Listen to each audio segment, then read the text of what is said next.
يسير.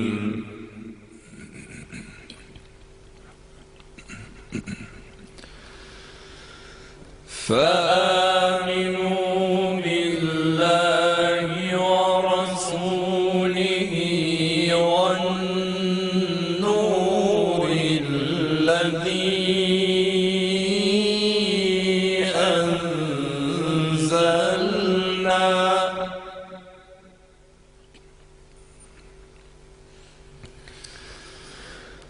والله بما تعملون خبير.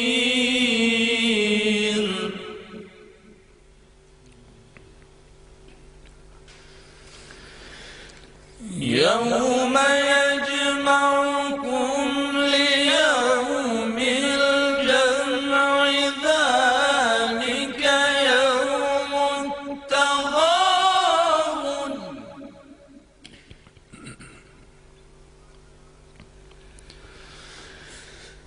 ومن يؤمن بالله ويعمل صالحا يكفر عنه سيئاته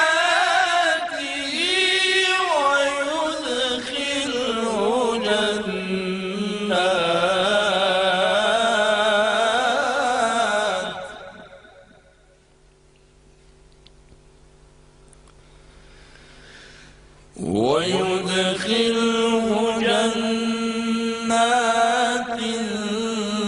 تجري من تحتها الأنهار خالدين فيها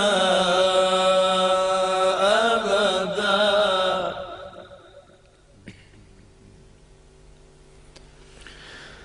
ذلك الفوز العظيم.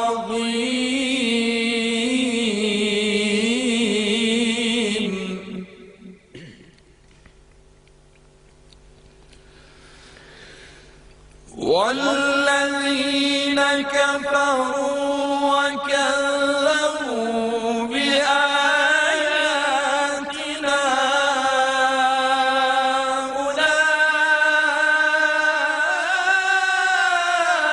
أولئك أصحاب النار خالدين فيها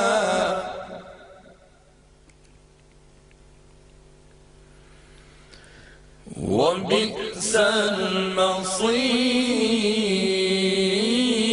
المصير. ما أصاب من مصيبة إلا بإذن الله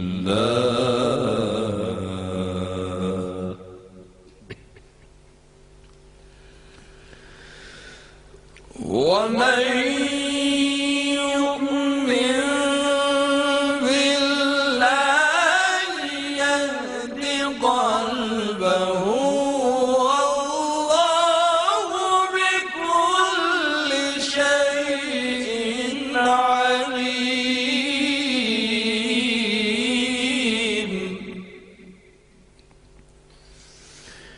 وأطيعوا الله وأطيعوا الرسول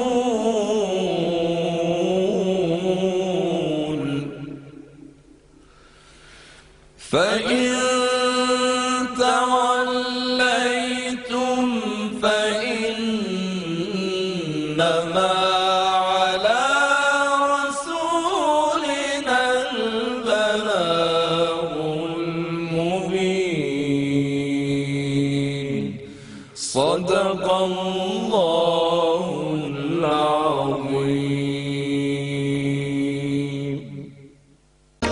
خدا لے کر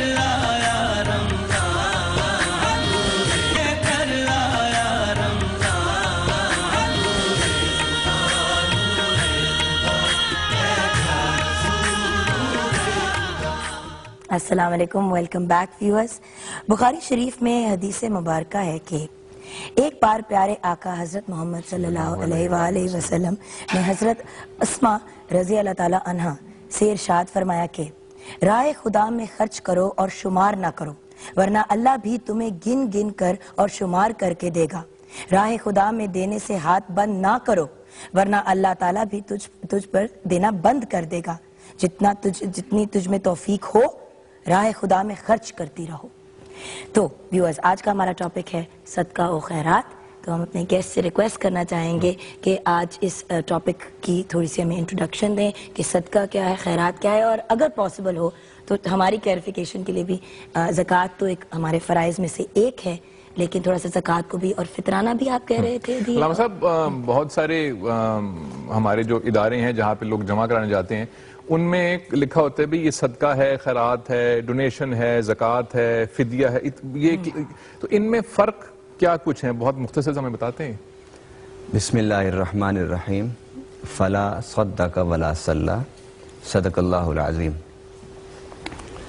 میرا خیال ہے کہ جتنے آپ نے سوال ایک سانس میں کیے ہیں، شاید ان سارے سوالوں کا جواب ہم پوری ٹرانسمیشن میں بھی اگر دینا چاہیں تو اختصار کے ساتھ شاید دے سکیں۔ آپ کے سوال میں سے جو پہلا لفظ ہے کہ صدقہ، خیرات، جو ہمارے آج کے موضوع اور عنوان ہے ہمارا، صدقہ کا جو لفظ ہے اس کے جو بنیادی لفظ ہیں وہ ہیں صاد، دال اور قاف، صدق سے۔ اب یہ اصل اس کا لفظ ہے، اور قرآن پاک کی جو آیت میں نے تلاوت کی ہے کہ فلا صدق ولا صلی، کہ یہ سچ نہ کر دکھا سکا، سچ کر کے دکھا نہ سکا، سچ ثابت نہ کر سکا، ولا صلی، اور نہ نماز پڑھ سکا۔ یہ اللہ تعالیٰ نے بیان فرمایا ان لوگوں کو جن کو جہنم کی طرف لے جایا جائے گا۔ اور ایک اور جگہ قرآن پاک میں اللہ نے فرمایا تو وہ جواب میں وہ مرنے والا کہے گا فَأَصَّدَّقَ وَأَكُمْ مِنَ الصَّالِحِينَ، اے اللہ مجھے تھوڑی سی مہلت اور دے دے۔ فَأَصَّدَّقَ، اس کا معنی کہ میں صدقہ کر لوں، یا اس کا معنی کہ جو میں کہتا رہا میں اسے سچ ثابت کر کے دکھا دوں۔ اب اللہ تعالیٰ نے کیا فرمایا ہے کہ اے انسان، تیری جان، تیرا مال اور تیری اولاد، یہ تجھ پر ذمہ داری ہے کہ تو میرے احکامات کے مطابق ان کو استعمال کر اور ان کی تربیت کر۔ رب العالمین نے ایک طرف تو انسان میں مال کی محبت رکھ دی اور ساتھ حکم دے دیا کہ اس مال کو خرچ کر، اور بندہ خدا وہی ہوتا ہے کہ جو ہر وقت اللہ کی اطاعت کے لیے تیار ہو جائے۔ اب نیچر، انسان کی فطرت اسے کہتی کہ جمع کر، اور قرآن پاک میں بھی اللہ نے فرمایا وَقَانَ الْإِنسَانُ قَتُورًا، کہ یہ مال خرچ کرنے میں بڑا بخیل ہے۔ اور ایک اور جگہ بھی فرمایا جمع مالم وعددہ، یہ انسان کی نیچر ہے، فطرت ہے، یہ عادت ہے انسان کی کہ وہ روزانہ مال کو جمع کرتا ہے، پھر اسے گنتا ہے، اور گننے کے بعد اسے تجوریوں میں رکھ کے بڑے سکون کی نیند سو جاتا ہے کہ میرے پاس ڈھیر سارا مال ہے۔ اب رب نے فطرت میں یہ بات رکھ دی اور حکم یہ دیا کہ میرا قرب اگر تو چاہتا ہے تو پھر مال کو خرچ کر۔ اب صدقہ کا معنی کیا ہوا؟ صدقہ کا معنی یہ ہے کہ تو اگر ایک نظریاتی مسلمان ہے، تو ایمان رکھتا ہے اللہ پر، تو تیرے رب کا حکم یہ ہے کہ اپنے پاس اتنا رکھ جتنی تجھے ضرورت ہے، اور جو زائد از ضرورت ہے اسے اللہ کے راستے میں خرچ کر دے۔ جس طرح قرآن پاک میں فرمایا یسألونک ماذا ینفقون، کہ یہ سوال کرتے ہیں کہ کیا خرچ کریں، فرمایا قل العفو، کہ جو زائد از ضرورت ہے وہ اللہ کے راستے میں خرچ کر دو۔ اب انسان انفاق اور خرچ کرنے کے اگر احکامات کی اطاعت کر لیتا ہے، فرما برداری کرتا ہے، اور رب کے کہنے پر اپنے مال کو غریبوں کے لیے، مسکینوں کے لیے، محتاجوں کے لیے، بیماروں کے لیے لٹاتا رہتا ہے، تو اس کا مطلب یہ ہوا کہ جو اس نے کہا تھا کہ میں نے اللہ کو مان لیا اور اس کے ہر حکم کی اطاعت کروں گا، تو ماننے کے بعد جب رب نے اسے کہا کہ خرچ کر، اب اس نے اپنے تجوریوں کے منہ کھول دیے، تو گویا جو اس نے کلیم کیا تھا کہ میرا بلیف یہ ہے، میرا ایمان یہ ہے، اس نے اس کے مطابق اپنے تجوری کے منہ کھول کے ثابت کر دیا۔ تو گویا صدقہ کا بنیادی معنی یہ ہے کہ آپ نے اپنے دل کے اندر جو ایمان ہے اس کو اپنے کردار سے پریکٹیکلی طور پر اسے آپ نے پروو کرنا ہے، سچ ثابت کر دیا، سچ ثابت کرنا ہے. در حقیقت یہ صدقہ ہے. اب آپ دیکھیے صدقہ، گفتگو کو بھی صدقہ کہا گیا، مشورے کو بھی صدقہ کہا گیا، مسکرانا بھی صدقہ کہا گیا، اچھا مشورہ دینا بھی صدقہ کہا گیا، مالی طور پر مدد کرنا بھی صدقہ کہا گیا، رستے میں سے کنکر ہٹا دینا یہ بھی صدقہ کہا گیا، کانٹا ہٹا دینا یہ بھی صدقہ کسی کا ہاتھ پکڑ کے بوڑھے مریض کو اپنے منزل تک پہنچا دینا یہ بھی صدقہ کہا گیا، کسی کو علم سکھا دینا یہ صدقہ کہا گیا. بدقسمتی سے ہمارے ہاں قرآنی اصطلاحات کے جو مفاہیم ہیں انہیں اتنا مختصر کر دیا گیا کہ وہ مفاہیم اس اختصار کی وجہ سے اپنی افادیت کھو بیٹھے. ایک یہی لفظ صدقہ فکر سے لے کر عمل اور انفرادیت سے لے کر اجتماعیت پورے معاشرے کو ایک نئی اور اچھی اور خیر کے ڈھب پر ڈالنے کے لیے کافی ہے. بہت زبردست. اس پوائنٹ پہ بالکل. اب میں کہوں کہ آپ کہیں؟ آپ ہی کہیں، میری ضرورت نہیں آپ کے ساتھ. عدیل آپ کہہ دیں. چلے جی ہم نے بریک لینی ہے، ایک چھوٹی سی بریک لیں گے اور واپس آئیں گے. کہیں جائیے گا نہیں، ہم یوں گئے اور یوں آئے. ابو ہریرہ رضی اللہ تعالیٰ عنہ سے نے بیان کیا کہ رسول اللہ صلی اللہ علیہ وآلہ وسلم نے ارشاد فرمایا، بندہ کہتا ہے کہ میرا مال ہے، جبکہ اسے اس کے مال کے صرف 3 قسم کے فائدے ہیں. 1 وہ مال جسے کھا کر ختم کر دیا جائے، 2 جسے پہن کے پرانا کر دیا جائے، اور 3 دوسرے کو عطا کر کے ذخیرہ آخرت بنایا جائے. اس کے سوا وہ سب کچھ دوسرے وارثوں کے لیے چھوڑ کے چلا جاتا ہے. جی ہاں ویورز، آج کا ہمارا ٹاپک ہے صدقہ و خیرات. تو مستحسن صاحب سے ریکویسٹ کریں گے کہ اب وہ ہمیں بتائیں کہ انہیں آپ کچھ پوچھنا چاہ رہے تھے بلکہ مجھے یہ بتائیں کہ ہمارے جو یہ مہمان اور ساتھی ایران سے آئے ہیں یہ پیشے کے اعتبار سے کوئی اور کام بھی کرتے ہیں؟ چلیے بہت اچھا آپ نے سوال کیا کہ پیشے کے اعتبار سے یہ وہاں پہ کیا کرتے ہیں. تو میری پشت پہ میری بغل میں موجود ہیں محمد علی زادے، یہ وہاں پہ سیرامکس کا بزنس کرتے ہیں. بہت اچھا ان کا بزنس ہے اور امپورٹ ایکسپورٹ کا ان کا بزنس ہے سیرامکس کا. اور ان کے ساتھ جو اس گروپ کے لیڈر ہیں مہدی سلطان، آپ حیران ہوں گے سن کے کہ یونیورسٹی میں پروفیسر ہیں اور انٹرنیشنل افیئرز پڑھاتے ہیں. اچھا ماشاءاللہ. اور ان کے ساتھ موجود ہیں عباس کاظمی، یہ ریاضی کے استاد ہیں یونیورسٹی میں. یہ میتھمیٹکس پڑھاتے ہیں، یہ میتھمیٹکس کے پروفیسر ہیں. اور انہی کے ساتھ موجود ہیں حسین ایزیدی، یہ بھی وہاں پہ یونیورسٹی میں پڑھاتے ہیں اور یہ علوم قرآنی کے وہاں پہ استاد ہیں اور یہ علوم قرآنی وہاں پہ پڑھاتے ہیں. یعنی سارے پروفیشنلز لوگ ہیں. تو ٹائم کس طرح نکالا اپنے اتنے بزی سکیجولز میں سے یہاں آنے کا؟ جی یہاں آنے کا تو جو ٹائم ہے، چونکہ پاکستان سے والہانہ محبت ہے حکومت ایران کو بھی اور ایرانی عوام کو بھی. اور یہ چونکہ ماہ سیام بھی ہے اور اگست کا مہینہ بھی ہے اور پاکستان کی جو یوم آزادی کی تقریبات ہیں وہ بھی ہو رہی ہیں، تو یہ ان کے لیے ایک بہت اچھا موقع تھا کہ یہ یہاں پہ تشریف لاتے اور اپنے پاکستانی بہن بھائیوں کے ساتھ اظہار یکجہتی کرتے. تو انہوں نے اب پاکستان آ کے جو ہم سے یہ ملے، ان سے یہ بھی پوچھے کہ کیسا پایا پاکستان کو اور پاکستانیوں کو؟ دیکھیے ابھی یہ تھوڑی دیر پہلے یہ سوال ان سے کیا گیا تھا اور اس کا جواب چونکہ وقت کم ہے اس لیے میں ہی جواب دوں گا کہ ان کا کہنا یہ تھا کہ پاکستان ہمیں اپنا دوسرا گھر لگتا ہے. ہم پاکستان کو بالکل بھی اس طرح نہیں سمجھتے جیسے ہم تہران میں زندگی گزارتے ہیں، مشہد میں زندگی گزارتے ہیں اور لاہور میں بھی ہمیں ایسا ہی لگا ہے کہ ہم بالکل اپنے ہی گھر میں موجود ہیں. مگر ایک فرق ہے جس کی تکلیف تھوڑی سی انہیں ضرور یہاں پہ ہوئی ہے اور وہ ہے یہاں کی مرچیں کہ یہاں کی مرچوں نے انہیں تکلیف پہنچائی ہے. مگر اس کے علاوہ یہ یہاں پہ راحت میں ہیں اور بہت خوش ہیں اور پاکستان کو اپنا دوسرا ہی گھر سمجھتے ہیں. اب کیا سنائیں گے مستحسن، کیا پیش کریں گے ہمارے بھائی؟ آپ علی اکثر پردے کے پیچھے آپ اسماء الہی سنتے رہتے ہیں. آج آپ لائیو ہمارے ناظرین بھی ان کو سنیں گے اور آپ انشاءاللہ ان کی آواز سے اور جو اسماء حسنہ ہیں اس کی اس ماہ سیام کی بابرکت ساعتوں میں اسے لطف اندوز ہوں گے. اسماء حسنہ میں کوئی الله أكبر ولله الحمد له الأسماء الحسنى فدعوه بها أسألك يا من هو الله الذي لا إله إلا هو الرحمن الرحيم الملك القدوس السلام المؤمن المهيمن المهيمن العزيز الجبار المتكبر الخالق البارئ المصور الغفار القهار الوهاب الرزاق الفتاح العليم القابض الباسط الخافض الرافع المعز المذل السميع البصير الحكم العدل اللطيف الخبير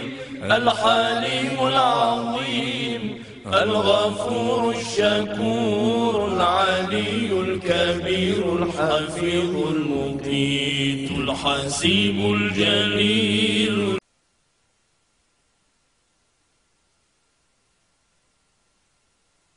الودود المجيد الباعث الشهيد الحق الوكيل القوي المتين الولي الحميد المحصي المبدئ المعيد المحيي المميت الحي القيوم الواجد الماجد الواحد الصمد القادر المقتدر المقدم المؤخر الأول الآخر الظاهر الباطن الوالي المتعالي البر التواب المنتقم العفو الرؤوف مالك الملك ذو الجلال والإكرام المقسط الجامع الغني المغني المانع ضار نافع النور الهادي البديع الباقي الوارث الرشيد الصبور الذي ليس كمثله شيء وهو السميع البصير اللهم صل أفضل صلاة على أسعد مخلوقاتك سيدنا محمد وعلى آله وصحبه وسلم عدد معلوماتك ومداد كلماتك كلما ذكرك الذاكرون وغفل عن ذكره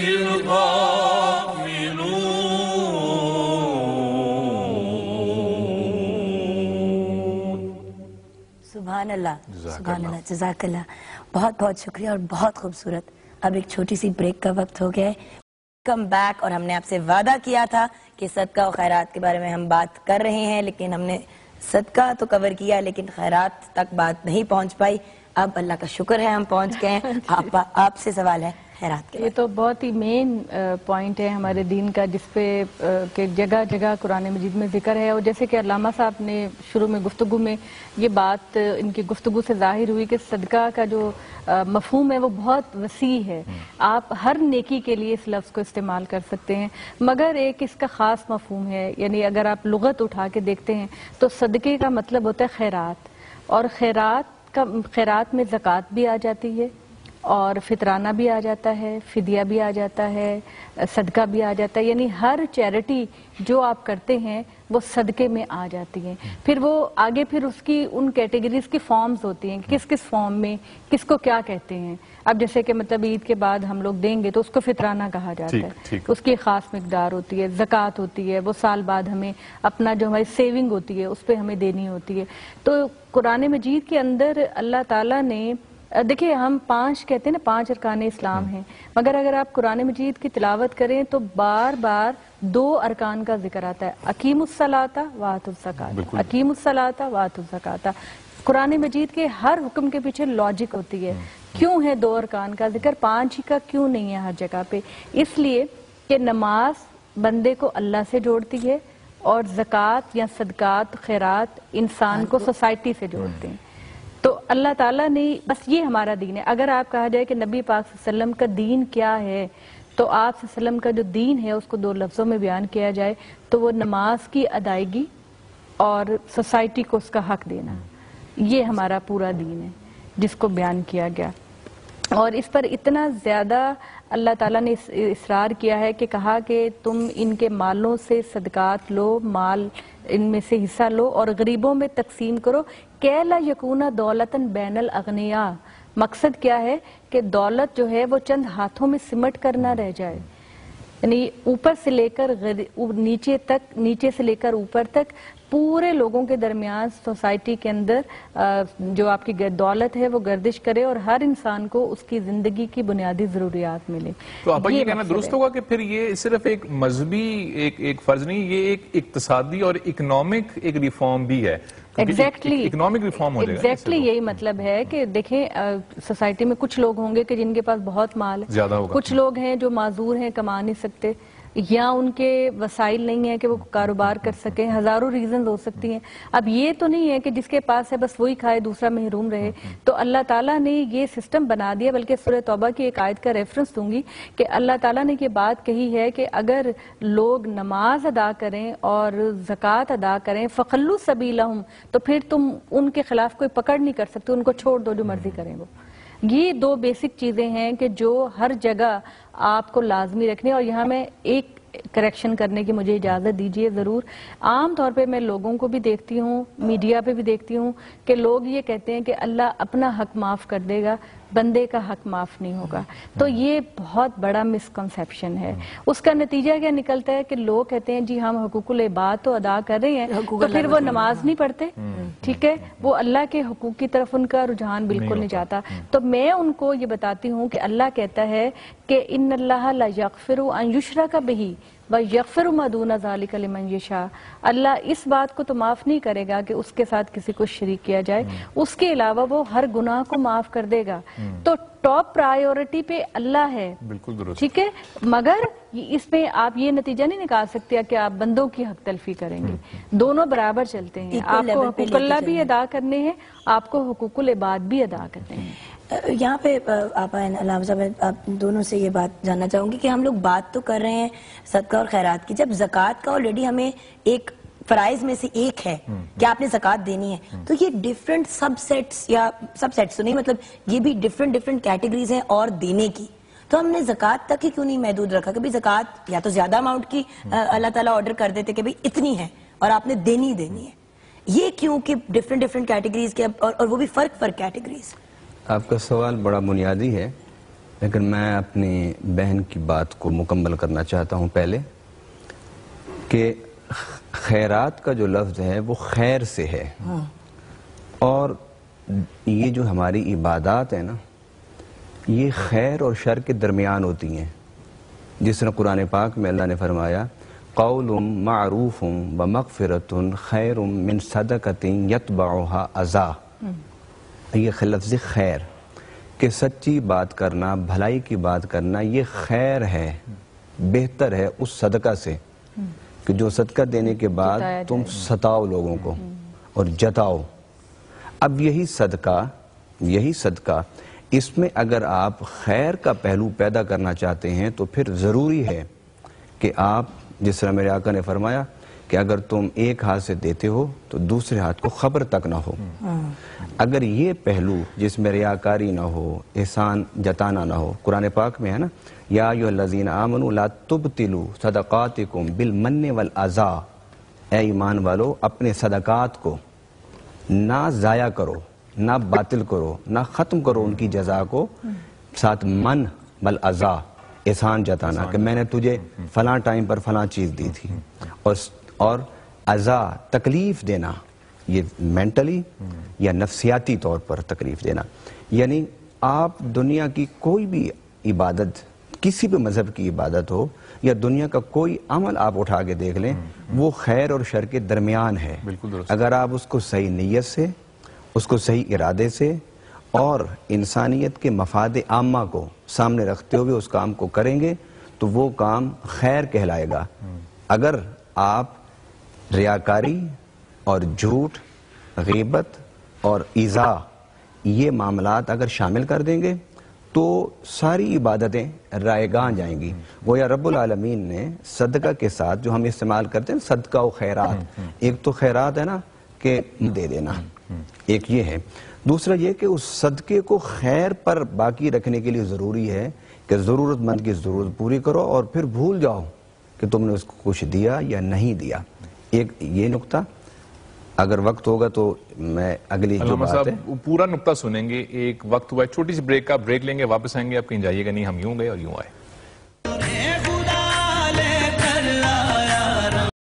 جانتے ہیں، اور اگر آپ نے ابھی ٹیون ان کیا ہے، ہمارے ساتھ ایک ایرانی گروپ ہے عطرت النبی، اینڈ آف کورس ان کے لیے ٹرانسلیٹ کرنے کے لیے ان کے گروپ لیڈر قاری محمد مستحسن رضا ہمارے ساتھ ہیں. مستحسن صاحب یہ بتائیے کہ اب گروپ کیا پیش کرے گا؟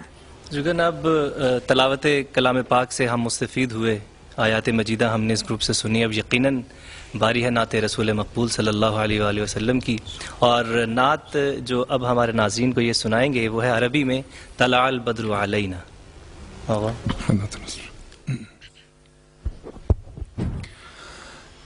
طلع البدر علينا من ثنيات الوداع وجب الشكر علينا ما دعا لله داع. طلع البدر علينا من ثنيات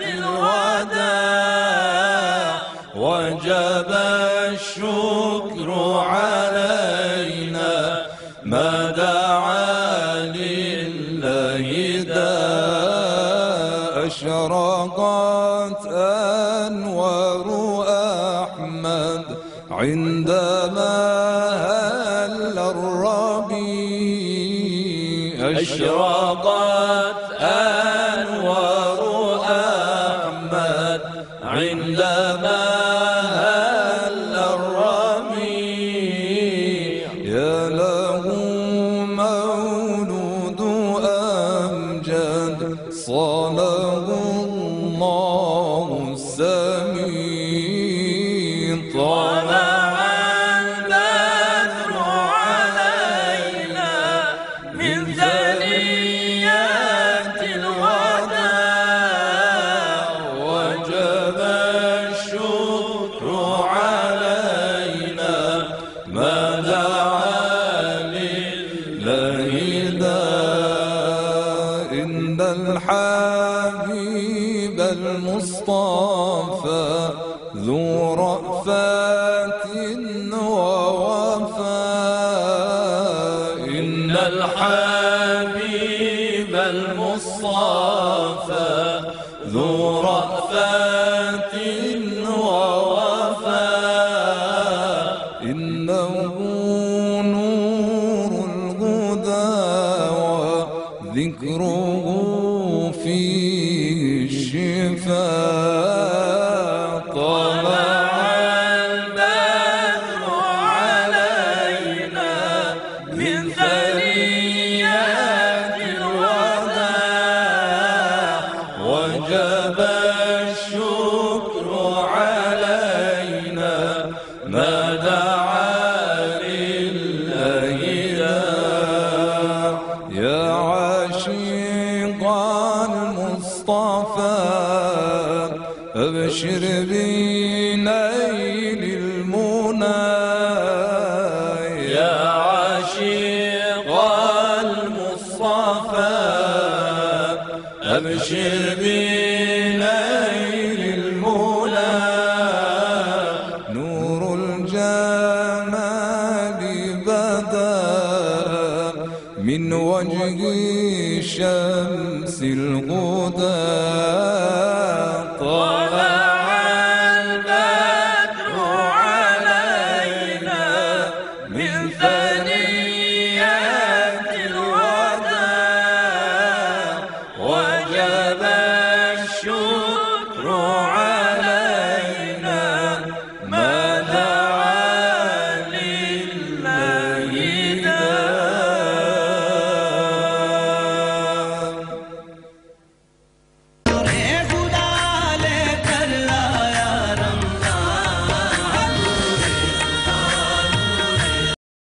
welcome back and of course میں نے ایک سوال پوچھا تھا کچھ 2 بریک کے پہلے اور میرے خیال سے میں نے وہ سوال پراپرلی نہیں پوچھا. تو آئی گیس میں یہ جاننا چاہ رہی تھی کہ اگر زکوٰۃ ہمارے فرائض میں سے ایک ہے آلریڈی اور ایک سرٹن اماؤنٹ ہم پہ فرض ہے جو ہم نے دینا ہے اپنی ارننگز میں سے, تو پھر صدقہ اور خیرات اور ان کے پیچھے پرپس کیا تھا اور ان میں سے کس چیز کا کتنا فائدہ ہے اور کس مطلب مجھے کچھ سمجھ نہیں آ رہی کہ اگر ہم نے جس طرح ہم کنفیوز ہو رہے تھے بریک میں, فائدے تو سب کے ہیں لیکن کس کو کس لیول پہ ہولڈ کیا جاتا ہے, ان میں تفریق کیوں کی گئی کسی وجہ سے؟ اچھا جی, بات یہ ہے کہ فرض چیز جو ہے نا ہمارے اسلام میں وہ تو زکوٰۃ ہے کہ آپ کی سیونگ پر 2.5% آپ کو دینی ہے. ٹھیک ہے, آپ کی جو سیونگ ہے, آپ کی جیولری ہے اور جو آپ کی پروڈکشن ہوتی ہے, آپ کی صنعت جو پیدا کرتی ہے, یہاں بھی پیداوار ہوتی ہے, آپ کی فصلیں جو پیدا کرتی ہے, اس پہ عشر مقرر ہوتا ہے. اب یہ ہے کہ جو آپ پہ فرض ہے جو آپ کو دینا ہی دینا ہے. اب اسلام نے آپ کو کہا کہ یہ آپ کے اوپر فرض ہے. اس کے علاوہ آپ کو ترغیب دی ہے کہ آپ مختلف مواقع میں جب سوسائٹی کے اندر دیکھیں کہ ضرورت مند لوگ موجود ہیں یا کوئی ایمرجنسی پیدا ہو گئی ہے تو آپ اپیل کرتے ہیں. زکوٰۃ جو ہے وہ اسلامی گورنمنٹ زبردستی لے گی. جیسے کہ حضرت ابوبکر صدیق نے فرمایا جب نبی پاک صلی اللہ علیہ وسلم اس دنیا سے رخصت ہوئے تو لوگوں نے زکوٰۃ دینے سے انکار کر دیا, اور حضرت ابوبکر نے فرمایا کہ جو شخص نبی پاک صلی اللہ علیہ وسلم کے زمانے میں ایک رسی کا ٹکڑا یا ایک بھیڑ کا بچہ دیتا تھا اور اب وہ مجھے نہیں دے گا تو میں اس کے خلاف تلوار اٹھاؤں گا. حضرت عمر نے کہا کہ اس وقت ایسے حالات نہیں ہیں, آپ اس طرح کا فیصلہ نہ کریں. حالانکہ حضرت ابوبکر صدیق اتنے سخت مزاج نہیں تھے, مگر انہوں نے کہا کہ جو نماز اور زکوٰۃ میں فرق کرے گا میں اس کے خلاف تلوار اٹھاؤں گا. تو جو ہمارا سسٹم ہے نا, اسلامی سسٹم, وہ زکوٰۃ پہ چلتا ہے. اس کے بعد اللہ تعالیٰ نے کہا کہ اس کے بعد اسلامی گورنمنٹ جو ہے وہ اپیل کرے گی, اگر اس کو ضرورت پڑے گی تو وہ اپیل کرے گی, وہ زبردستی نہیں لے گی. زکوٰۃ کو زبردستی لے گی, اگر نہیں دیں گے تو وہ پھر اپنا دوسرے راستے اختیار کرے گی. تو اس لیے یہ اپیل کی گئی کہ یہ تو لازمی چیز ہے, یہ آپ کو دینی ہی دینی ہے, ادروائز آپ اسلامی گورنمنٹ کے ممبر نہیں بن سکتے. اور باقی میں اپنی ایک خواہش یا کسی وجہ سے آپ دینا چاہیں تو آپ یہ دیکھیں کہا کہ باقی زکوٰۃ کے علاوہ یہ کہا کہ جب تم اللہ کی راہ میں خرچ کرتے ہو, اتنا قرآن مجید میں چیریٹی کا ذکر ہے. اس کی مثال ایک دانے کی سی ہے.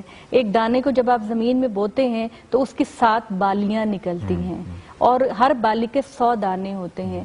مطلب کیا کہ جب آپ اللہ کی راہ میں 1 آنا خرچ کرتے ہیں تو اجر میں آپ کو 700 گنا بڑھا کے دیا جاتا ہے. اتنی زیادہ تبلیغ اس چیز کی گئی ہے. کس لیے کی گئی ہے کہ اللہ تعالیٰ نے جو فرض اماؤنٹ آپ کو مقرر کر دی ہے, سوسائٹی کو مزید خوشحال بنانے کے لیے آپ اور زیادہ کریں. مثال کے طور پہ جہاد کا موقع آ گیا, ٹھیک ہے نا, آپ کی گورنمنٹ کے پاس اتنے وسائل نہیں ہیں, آپ وہ اپیل کرے گی, آپ آ گیا ہے, قدرتی آفات آئی تھیں, قدرتی آفات آتی ہیں, اگر میں نے وہ مگر آپ یہ زبردستی نہیں لے سکتے. لیکن میں نے اگر اس کیس میں دیا تو اس کو کیا کنسیڈر کیا جائے گا؟ نہیں, اس کو تو ظاہر بات ہے کہ آپ کے صدقہ خیرات ہے نا, آپ دے رہے ہیں. صدقہ ہے کہ خیرات ہے؟ دونوں ایک ہی معنی ہیں, دونوں کے ایک ہی معنی ہیں. وہ زکوٰۃ نہیں ہے, زکوٰۃ ایک فرض چیز ہے جو آپ کو دینی ہی دینی ہے. چاہے آپ جیسے بھی دیں, وہ آپ کی سیونگ پہ آپ کو دینی ہی دینی ہے. آپ کی جو ذاتی استعمال کی چیزوں کو نکال کے آپ کی جتنی بھی سیونگ ہے اس پہ آپ کو 2.5% دینا ہے. باقی جو کچھ مال ہے اس میں سے اگر آپ جو بھی دیں گے اس کا اجر آپ کو بہت زیادہ ہے. اللہ تعالیٰ سود کو کنڈیم کرتے ہیں, سود کی ممانعت کرتے ہیں اور کہتے ہیں کہ اللہ صدقات اور خیرات کے اجر کو بڑھاتا ہے اور سود کو گھٹاتا ہے. تو اگر سود جو ہے اس کے اوپر آپ صدقے کے طور پہ دے تو وہ ایکسیپٹ نہیں ہوگا. ایک چھوٹی سی بریک, اور پھر علامہ صاحب سے بھی ہم اسی بات کو آگے بڑھائیں گے. لمبی سی بریک لے لیتے ہیں مگر بریک ضرور لیں گے. اس کے بعد جب واپس آئیں گے تو مزید اسی ٹاپک پہ گفتگو کریں گے. اچھا, یہاں پہ ہم بات کر رہے تھے صدقہ و خیرات کی, تو مستحسن ہمارے جو ایک بھائی یہاں بیٹھے ہیں, ان کے ساتھ ایرانی بھائی ہیں, ان سے بھی ایک چھوٹی سی بات. مستحسن, آپ کو معلوم ہے کہ ایران وہ ملک ہے کہ جو جب بھی کبھی ہمیں ضرورت پڑی ہے, کوئی قدرتی آفات آئی ہیں پاکستان میں, سیلاب آیا تھا 2 سال پہلے, اس سے پہلے زلزلہ آیا تھا, تو یہ ایرانی بھائی جو ہیں یہ ہمیشہ بڑھ چڑھ کے ہماری اس میں مدد کرتے ہیں. پچھلے سال جب پاکستان میں سیلاب آیا تھا تو ایرانی قوم نے پاکستانی بہن بھائیوں کے لیے تقریباً $100 ملین کی امداد بھجوائی, اور ابھی تک اس کا سلسلہ جاری ہے. جہاں جہاں پہ ابھی بھی سیلاب کے جو اثرات تھے وہ موجود تھے اور لوگ بے گھر ہو چکے تھے, ان کو ابھی بھی ریہیبلیٹیشن میں ان کو گھر بنا کے دیے جا رہے ہیں. وہاں پہ ایران نے ہاسپٹلز قائم کیے ہیں, موبائل ہاسپٹلز قائم کیے ہیں. تو یہ ایران کی عوام کی طرف سے پاکستانی عوام کے لیے اور دنیا میں کہیں بھی جہاں پر بھی مصیبت زدہ مسلمان ہوتے ہیں وہاں پہ یہ لوگ ان کی مدد کو پہنچتے ہیں. جیسے آپ نے تذکرہ کیا زکوٰۃ کا اور خیرات کا, تو میرا خیال ہے کہ خیرات اور ان معنوں میں جب ہم دیکھتے ہیں تھوڑی سی ڈیپتھ میں جائیں تو ہمیں اپنے مسلمان بھائیوں کی دنیا کے کسی بھی کونے میں ہوں, کسی بھی حیثیت میں ہوں, ہمیں ان کی ہر حالت میں مدد کرنی چاہیے. بالکل. علامہ صاحب, دو مختصر سوال اس بات سے کہ ایک ملک کے جو لوگ ہیں وہ دوسرے ملک کے لوگوں کی مدد کرتے ہیں, یہ کس زمرے میں آئے گا؟ اور دوسرا یہ کہ ایک سوال ہم سے کسی نے بھجوایا کہ سب سے پہلے کس کا حق ہے اگر آپ نے صدقہ دینا ہے یا خیرات دینی ہے, کیا اپنے غریب رشتہ داروں کو دینی چاہیے یا کس کو دینی چاہیے؟ پہلا حق کس کا ہے؟ مختصر سے جواب دیجیے. پہلا سوال کا جواب تو یہ ہے کہ علامہ اقبال رحمۃ اللہ علیہ نے فرمایا اخوت اس کو کہتے ہیں چبھے کانٹا جو کابل میں تو ہندوستان کا ہر پیر و جمع بیتاب ہو جائے. نبی پاک صلی اللہ علیہ وسلم نے فرمایا کہ مسلمان ایک جسم کے مانند ہے, اس لیے دنیا کے کسی خطہ میں کسی بھی اسلامی ملک پر زمینی آفات یا آسمانی آفات آئیں تو ہم سب کو ان کی مدد کے لیے پہنچنا چاہیے. دوسری بات یہ کہ صدقات اور خیرات کے حوالے سے نبی پاک صلی اللہ علیہ وسلم نے فرمایا وَبْدَأْ بِمَنْ تَعُولُ, کہ اس کا آغاز کرو اپنے عیال سے. بالکل درست. اگر آپ کے ماں باپ اور اولاد, ان پر تو آپ صدقہ زکوٰۃ خیرات نہیں خرچ کر سکتے, یہ تو آپ کی ذمہ داری ہے. آپ اپنے بھائیوں کو صدقہ زکوٰۃ دے سکتے ہیں, بہنوں کو دے سکتے ہیں, اپنے ساس سسر کو دے سکتے ہیں, اپنے بھانجے بھتیجے جتنے بھی یہ بلڈ ریلیشن رکھنے والے ہیں ان کو بھی آپ زکوٰۃ دے سکتے ہیں. جب آپ ان سے فارغ ہو جائیں تو پھر نبی پاک صلی اللہ علیہ وسلم کا فرمان ہے کہ اپنے ارد گرد 40 گھروں میں تلاش کرو, کیونکہ صدقہ زکوٰۃ خیرات دینے کا مقصد یہ ہے کہ لوگوں کی محتاجی کو مٹانا اور ختم کرنا. آپ کو اپنے خاندان میں بہتر پتہ ہے کہ کون محتاج ہے کون ضرورت مند ہے. آپ جس محلے میں رہتے ہیں وہاں آپ کو بہتر پتہ ہے کہ کون محتاج ہے کون ضرورت مند ہے. یہ ایک رواج بن گیا ہے اور کچھ ریاکاری بھی اس میں ہے کہ ہم اپنے زکوٰۃ و خیرات لیتے ہیں اور مختلف جلسوں میں جا کے اس کا اعلان کرتے ہیں, مختلف کمیونٹیز میں جاتے ہیں وہاں اعلان کرتے ہیں, نمائش کرتے ہیں. حالانکہ اگر آپ اپنے خاندان سے شروع کریں اور اپنے محلے سے شروع کریں, یہ وتیرہ ہم میں سے ہر بندہ اگر اختیار کر لے تو محتاجی اور غربت کو مٹانے کے لیے ہماری یہ صدقات اور خیرات کافی ہیں. جب ہم اپنے محلے اپنے گھر کو چھوڑ کے اپنی نمود و نمائش اور ریاکاری کے لیے دوسروں جگہوں پر جا کر مساجد میں, مدارس میں, جلسوں میں ادھر ادھر جا کر جب خرچ کرتے ہیں, نتیجہ کیا ہوتا ہے کہ آپ کی زکوٰۃ اور صدقات صحیح مصرف پر استعمال نہیں ہوتی اور سال بھر کی زکوٰۃ اور صدقات استعمال ہو جاتا ہے, لوگ دے دیتے ہیں, لیکن غربت کا ریشو وہیں کا وہیں رہتا ہے. اس لیے ہمیں ان کو دینا ہے جن کے بارے میں جانتے ہوں, اور اس کے رسول اللہ صلی اللہ علیہ وسلم نے یہ معیار دے دیا کہ اپنے خاندان سے لیکن جب آپ اپنے قریبی سرکل میں پہلے دیں گے اور ہر بندہ اپنے قریبی سرکل میں پہلے دے رہا ہے تو آٹومیٹکلی پھر کوئی بھی ضرورت مند نہیں رہے گا, ہر بندے کی ضرورت پوری ہو جائے گی کیونکہ اس کا جو قریبی رشتہ دار ہے وہ اس کی ضرورت کو جان رہا ہے. اور اس معاملے میں اللہ تعالیٰ نے یہ بات کہی ہے کہ بعض لوگ ایسے ہوتے ہیں جو خوددار ہوتے ہیں, وہ اپنی خودداری کی وجہ سے کبھی اپنی ضرورت آپ کے سامنے بیان نہیں کریں گے, تو تم ان کے چہروں سے ان کو پہچانو کہ وہ ضرورت مند ہے. بالکل. جیسے آپ صرف لاسٹ منٹ رہ گیا ہمارے پاس, جگن کلام مجید ان سے سنی, اس کے بعد ہم نے اسماء حسنہ سنے, پھر ہم نے نعت رسول مقبول صلی اللہ علیہ وآلہ وسلم سنی, اور اب رمضان کے اس خاص موقع پہ اس کی بابرکت ساعتوں میں رمضان ہی سے متعلق ایک مدح رمضان ہے جس کا نام ہے رمضان تجلی وابتسم. رمضان تجلى وابتسم طوبى للعبد إذا اغتنما. رمضان تجلى وابتسم طوبى للعبد إذا اغتنما.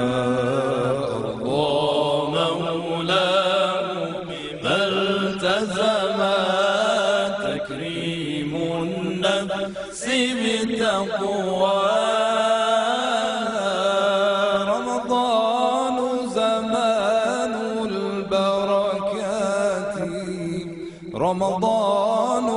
زمان الحسنات رمضان زمان البركات رمضان زمان الحسنات رمضان مجال الصلوات تكريم النفس بتقواها رمضان تجلى وابتسم طوبى للعبد إذا اغتنما رمضان تجلى وابتسم طوبى للعبد إذا اغتنما رضى مولاه بمن التزم تكريم النفس بتقواها رمضان طهور الأرواح رمضان زمان الأفراح رمضان طهور الأرواح رمضان زمان الأفراح رمضان منار الإصلاح للدنيا الناس وأخراها رمضان تجلى وابتسم طوبى للعبد إذا اغتنما رمضان تجلى وابتسم طوبى للعبد إذا اغتنما أرضى مولاه بما التزم تكريم النفس بتقواها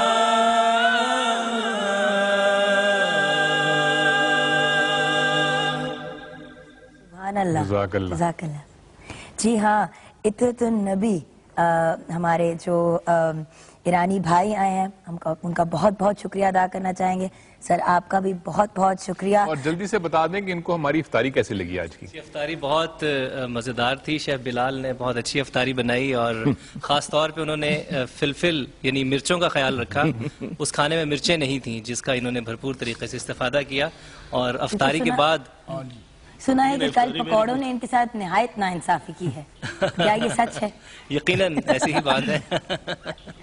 تو میں بھی پی ٹی وی کے توسط سے پاکستانی عوام کا اور آپ سب لوگوں کا تہ دل سے ایرانی عوام کی طرف سے، ان قرہ کی طرف سے شکریہ ادا کرنا چاہتا ہوں کہ انہوں نے اس پرمسرت موقع پہ رمضان کی بابرکت ساعتوں میں ہمیں موقع دیا اور ہم یہاں پہ آئے اور پاکستانی بہن بھائیوں کے ساتھ اظہار یکجہتی کیا۔ خداوند کریم سے یہ دعا ہے کہ پروردگار عالم پاکستان ایران دوستی کو ہمیشہ مستحکم رکھے اور یہ جیسے کہتے ہیں کہ بلند سے بلندتر ہوتی چلی جائیں اور اس میں کبھی بھی کوئی رخنہ پیش نہ آئے، یہ ہماری دعا ہے۔ اور پروردگار اسی طریقے سے ان ماہ مبارک کی بابرکت ساعتوں میں مملکت پاکستان میں بھی جو اس کی مشکلات ہیں اس کو دور کرے اور تمام عالم اسلام کے مسلمانوں کو اپنے حفظ و امان میں رکھے۔ اور ایک پیغام ہے کہ جیسے قرآن مجید میں بھی ہے وَاعْتَصِمُوا بِحَبْلِ اللَّهِ جَمِيعًا وَلَا تَفَرَّقُوا، یہ پیغام ہے ایرانی قوم کی طرف سے پاکستانی قوم کے لیے اور پوری دنیا کے مسلمانوں کے لیے کہ خدا را ایک جگہ پر اکٹھے ہو جائیں، کیونکہ جب تک ہم مسلمان ایک طاقت نہیں ہوں گے تب تک ہم اپنی مصیبتوں سے نجات حاصل نہیں کر پائیں گے۔ کریکٹ، انشاءاللہ آپ کی دعا قبول ہوگی، آمین۔ جی آپا سے ایک سوال میں نے پوچھنا، ہم نے آف ایئر ڈسکس کیا۔ آپا یہ بتائیں کہ بہت ساری خواتین کے پاس کچھ زیور وغیرہ ہوتا ہے، شادی ملا ہوتا ہے یا کبھی ان کی والدہ کی طرف سے ہوتا ہے، لیکن وہ کماتی نہیں ہے، تو وہ ان کے شوہر جو کماتے ہیں تو اس پہ زکوٰۃ کس کی طرف سے بنتی ہے؟ اس خاتون کی اصل طرف میں سے؟ تو زکوٰۃ اسی کو ہی دینی چاہیے جس کی ملکیت ہے چیز، اصولاً تو یہ بات ہے، لیکن آپ نے درمیان میں یہ چیز ڈال دی کہ عورت کماتی اگر نہیں ہے تو ظاہر بات ہے کہ پھر وہ اس کے شوہر کو دینی پڑے گی. مگر میں آپ کو بتاؤں کہ نبی کریم صلی اللہ علیہ وسلم خاص طور پہ خواتین کے پاس جا کے ان کو تلقین کیا کرتے تھے کہ تم صدقہ کرو.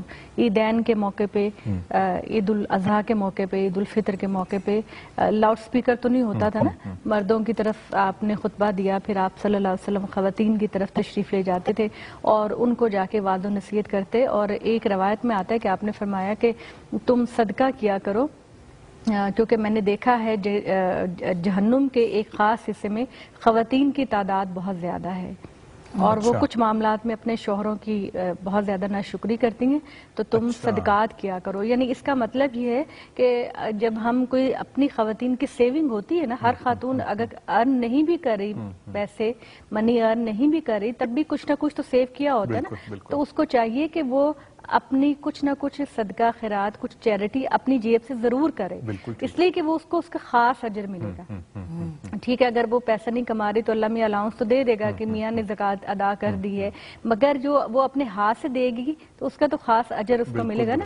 جیسے کہ آج کل ابھی فطرانہ آئے گا کچھ دنوں میں جب عید کے قریب، تو میرا خیال ہے کہ ہر خاتون کو یا ہر مرد کو یا ہر بالغ بچے کو چاہیے کہ اپنے پاکٹ منی سے وہ اپنا فطرانہ دیں. بٹ وہی بات ہے نا کہ فطرانہ ایکسپلین کر دیں کہ ایگزیکٹلی واٹ از فطرانہ، because I am a little فطرانہ کا مطلب یہ ہوتا ہے کہ آپ نے روزے رکھے، آپ نے اپنے تزکیہ نفس میں اللہ کی پسند کے مطابق وقت گزارا، آپ نے اس کی اذان کے ساتھ روزہ بند کیا، اذان کے ساتھ روزہ کھولا، پورا مہینہ اس کی تابع داری کی. اب اگر کہیں کوئی خطا، کوئی گناہ، کوئی لغزش آپ سے ہو گئی ہے، چھوٹی موٹی، انسان خطا کا پتلا ہے، تو اس کی تلافی ہوتی ہے. ٹھیک ہے، تو یہ فرض ہوتا ہے، یہ ہر ایک پہ فرض ہے. ایون اگر کوئی نیو بورن بیبی 1 گھنٹہ پہلے بھی پیدا ہوا ہے تو اس کے اوپر بھی واجب ہے کہ اس کے پیرنٹس کوئی ہے، اچھا کوئی اماؤنٹ اس کی جو ہے وہ 2.5 سا، مطلب ہمارے 2.5 کلو گرام آپ سمجھ لیں کہ گندم مراد لے لیں. اور آج کل میرا حال ہے کہ ابھی ہمارے مفتی حضرات نے اناؤنس نہیں کیا تو جی 65-70 کے قریب کچھ اماؤنٹ فطرانے کا ریٹ آتا ہے. فطرانے کے حوالے سے جی کم سے کم فطرانہ 56 روپے سے شروع ہوتا ہے اور 1900 سے اوپر تک جاتا ہے. 1900 سے. سر آپا کی ایک بات، ہم زکوٰۃ پہ بھی جو ڈسکشن کر رہے تھے وہ بھی سر یہیں سے پھر آپ کنٹینیو کر دیجیے گا، کیونکہ مجھے پتا ہے آپ بھی کچھ کہنا چاہ رہے تھے کافی بریکوں سے پہلے. تو یہ دونوں باتیں یہ ان کی بات میں اس سے ایگری کرتی ہوں کہ فطرانہ اصولاً تو اس طرح کرنا چاہیے کہ جو آپ کا سٹیٹس ہے آپ اس کے لحاظ سے دیں. اصولاً ایک ہوتا ہے، مگر ایک ہوتا ہے ایک سٹینڈرڈ ہمارے مفتی حضرات مقرر کر دیتے ہیں کہ بھئی اتنا جو ہے وہ کم سے کم ہر ایک پہ لاگو ہوتا ہے. تو وہ میرا خیال ہے کہ آج کل کچھ 65-70 کے قریب. 56 روپے، کیونکہ نبی پاک صلی اللہ علیہ وسلم کے پاس جب کوئی آیا آدمی تو آپ نے اس کی مالی استعداد کو دیکھ کر اس کو حکم دیا. بالکل درست. کسی کو گندم سے، کسی کو آٹے سے، کسی کو جو سے، کسی کو کشمے سے اور کسی کو پنیر سے. اب میں نے اس پر جو ریسرچ کی، اس ریسرچ میں سب سے زیادہ ریٹ پنیر کا بنتا ہے 1920 روپے. تو اب ہمارے ہاں کیا ہے کہ 56 روپے یا 60 روپے، 65 روپے، 70 روپے کا جب اعلان ہوتا ہے تو وہ آدمی کہ جو ایک دن میں اپنے گھر میں لاکھوں روپے خرچ کرتا ہے وہ بھی 70 روپے فطرانہ دے رہا ہے. بالکل درست. اور ایک آدمی جو بیچارہ اپنے گھر پر ڈیلی 100 روپے خرچ کرتا ہے اس کا بھی وہ بھی وہی دے رہا ہے. یہ در حقیقت اسلام کے معاشی نظام کو نہ سمجھنے کا نتیجہ ہے. بالکل درست. اب آپ آئیے، جو آپ نے ایک سوال جو آپ کو کئی وقفوں سے پہلے آیا ہوا تھا اور میں کئی وقفوں سے پہلے اس کا جواب دینا چاہتا تھا، لیکن دیکھیں میں نے یاد رکھا کہ میں نے آپ سے پوچھنا ہے، آپ اس بات کی ہلکی سی داد دے دیں. بڑی مہربانی. Thank you, sir. قرآن پاک میں اللہ تعالیٰ نے فرمایا خُذْ مِنْ أَمْوَالِهِمْ صَدَقَةً تُطَهِّرُهُمْ وَتُزَكِّيهِمْ بِهَا، کہ ان سے صدقہ لو. آپ نے شروع میں جو سوال کیا تھا نا کہ صدقہ، زکوٰۃ، خیرات، ہدیہ، فطرانہ، یہ قرآن پاک نے اس آیت میں زکوٰۃ اور اس آیت میں صدقہ دونوں کو اکٹھے استعمال کیا. پرپز اور مقصد ان سب چیزوں کا ایک ہی ہے. وہ کیا ہے؟ وہ اس آیت میں بیان کیا ہے کہ خُذْ مِنْ أَمْوَالِهِمْ صَدَقَةً تُطَهِّرُهُمْ، کہ ان سے صدقہ لو اور انہیں پاک کر دو. اب ہمارے ہاں ایک سطحی معنی کیا جاتا ہے کہ جی ان کا مال پاک کر دو، 2.5% نکل جائے گا تو مال پاک ہو جائے گا. میں اس بات سے اختلاف نہیں کرتا، مال پاک ہو جاتا ہے، مگر در حقیقت زکوٰۃ و صدقات، خیرات، اس کے ساتھ جو لفظ تطہیر کا آیا ہے نا، اس تطہیر سے مراد معاشرے میں غربت، جہالت، محتاجی، اس کی تطہیر ہے، بالکل اس کی پاکیزگی ہے، یعنی معاشرے کو پاک کر دو. کس چیز سے؟ غربت سے، جہالت سے، محتاجی سے، بیماریوں سے، اور معاشرے کو پاک کر دو محرومیت سے.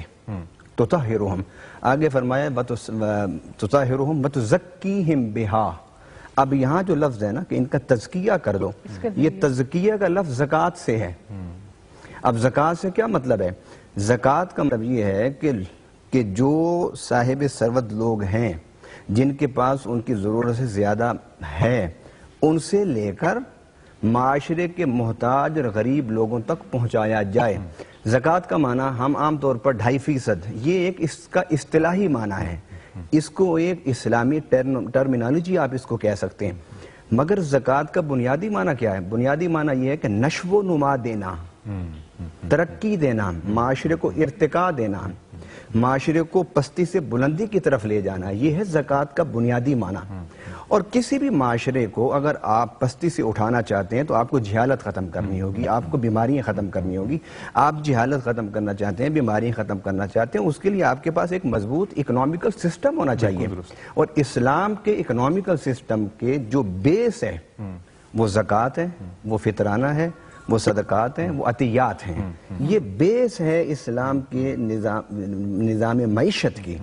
اب آپ دیکھیے تزکی کی بات ہے، تزکیہ کہ معاشرے میں ناہمواری ختم کر دو، معاشرے میں جو غربت و جہالت ہے اسے مٹا دو، اور معاشرے میں جو محرومی ہیں اس کو ختم کر دو. اب آئیے قرآن پاک میں اللہ تعالیٰ نے ایک اور مقام پر فرمایا وَفِي أَمْوَالِهِمْ حَقٌّ لِلسَّائِلِ وَالْمَحْرُومِ. ان کے مالوں میں، جن کے پاس اللہ تعالیٰ نے دیا ہوا ہے، ان کے مالوں میں حق ہے سائل والمحروم، سائلین کے لیے اور محروم طبقوں کے لیے. حق کا لفظ کہا ہے بالکل اسی طرح جس طرح میری کمائی میں میرے بچوں کا حق ہے، میری بیوی کا حق ہے، میرے ماں باپ کا حق ہے، اسی طرح رب العالمین نے فرمایا کہ ہمارے مالوں میں اس طبقے کا اسی طرح حق ہے جس طرح کہ آپ کی اولاد کا حق ہے. علامہ صاحب آپ کو ٹوکیں گے، یہیں سے بات شروع کریں گے. ایک چھوٹی سی بریک لینی ہے، واپس آئیں گے. ہم یقین ہے آپ ہمارے ساتھ رہیں گے.